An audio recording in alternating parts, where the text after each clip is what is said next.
চট্টগ্রাম যাওয়ার পথে ২৫ নভেম্বর বিকেলে রাজধানীর শাহজালাল আন্তর্জাতিক বিমানবন্দর থেকে হিন্দু ধর্মীয় নেতা চিন্ময় কৃষ্ণ দাসকে গ্রেফতার করে গোয়েন্দা পুলিশ। এ ঘটনার খবর পাওয়া মাত্রই তার মুক্তির দাবিতে দেশের বিভিন্ন জায়গায় সড়ক অবরোধ করে বিক্ষোভ করে সনাতন ধর্মের অনুসারীরা। এদিকে রাষ্ট্রদ্রোহের মামলায় গ্রেফতার বাংলাদেশ সম্মিলিত সনাতনী জাগরণ জোটের মুখপাত্র চিন্ময় কৃষ্ণ দাস ব্রহ্মচারীর জামিন আবেদন নামঞ্জুর করে কারাগারে পাঠানোর নির্দেশ দিয়েছেন আদালত। মঙ্গলবার দুপুরে চট্টগ্রাম মেট্রোপলিটন ম্যাজিস্ট্রেট কাজী শরীফুল ইসলাম শুনানি শেষে এ আদেশ দেন।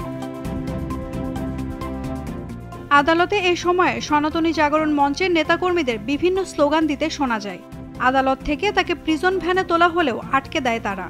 তবে রায় ঘোষণার পর পুলিশের প্রিজন ভ্যান থেকে বক্তব্য দিয়ে ভক্তদের শান্ত থাকতে বলেন চিন্ময়।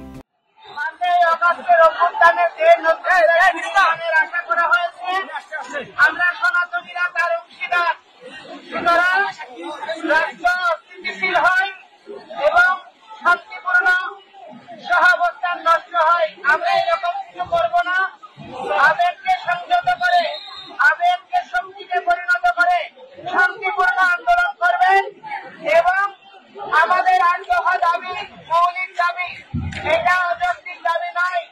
এটা পরিপূরণ না হওয়া পর্যন্ত আপনারা আন্দোলন চালাবেন, কিন্তু দয়া করে রাষ্ট্রের স্থিতিশীলতা এবং পরস্পরের সৌহার্দ্যপূর্ণ অবস্থান এটাকে গুরুত্ব প্রদান করবেন, এটা আমি আপনাদের সবার কাছে আশা করছি।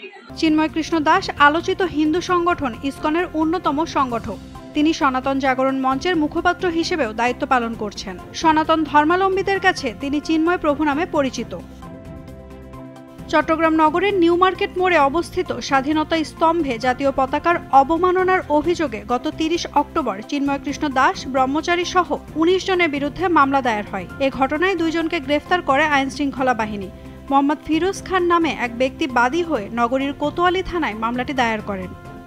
নাওমিন নাসরিন, ডেইলি সান।